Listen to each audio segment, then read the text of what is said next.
الحمد لله والصلاة والسلام على رسول الله صلى الله عليه وآله وصحبه وسلم. وكان من هديه صلى الله عليه وسلم في رمضان كثرة الجود والإحسان.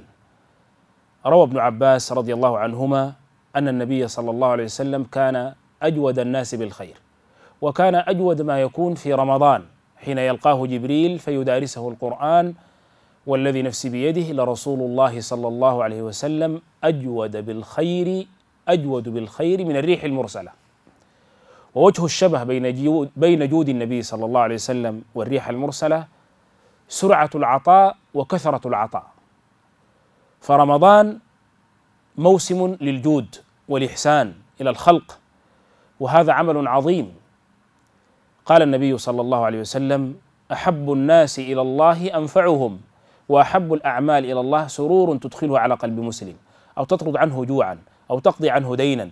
ولئن أمشي مع أخي في حاجته خير لي من أن أعتكف شهرا في مسجدي هذا. تأملوا هذا الحديث العظيم: أحب الناس إلى الله أنفعهم، وأحب الأعمال إلى الله سرور تدخله على قلب مسلم.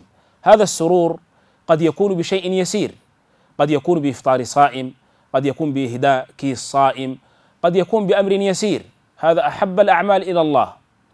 ثم قال عليه الصلاة والسلام: ولئن أمشي مع أخي في حاجته خير لي من أن أعتكف شهرا في مسجد هذا.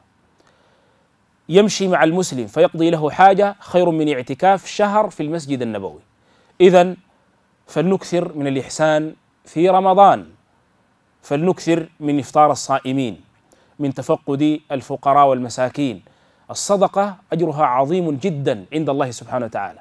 قال النبي صلى الله عليه وسلم: الصدقة تطفئ الخطيئة كما يطفئ الماء النار. ولا يستهين الإنسان بشيء، يعني هذا الكلام ليس مخاطب به الأغنياء فقط، بل قال النبي صلى الله عليه وسلم: اتق النار ولو بشق تمرة، ولو بشق تمرة، تمرة فقط قد تقي صاحبها من النار. وقال عليه الصلاة والسلام: ما تصدق رجل من كسب طيب ولا يقبل الله إلا الطيب إلا أخذها الرحمن بيمينه فيربيها كما يربي أحدكم فلوه حتى تأتي يوم القيامة كجبل أحد. يربيها كما يربي أحدكم فلوه، هو صغير الفرس يعتنى به ويهتم به، فقال يربيها حتى تأتي هذه الصدقة يوم القيامة كجبل أحد. فلنسابق أيها المباركون إلى قضاء حوائج الناس وإلى الإحسان إلى الخلق، ولو حتى بالكلمة الطيبة، ولو حتى بطلاقة الوجه. نسأل الله سبحانه وتعالى أن يعيننا وإياكم وأن يتقبل منا جميعا، إنه سميع قريب.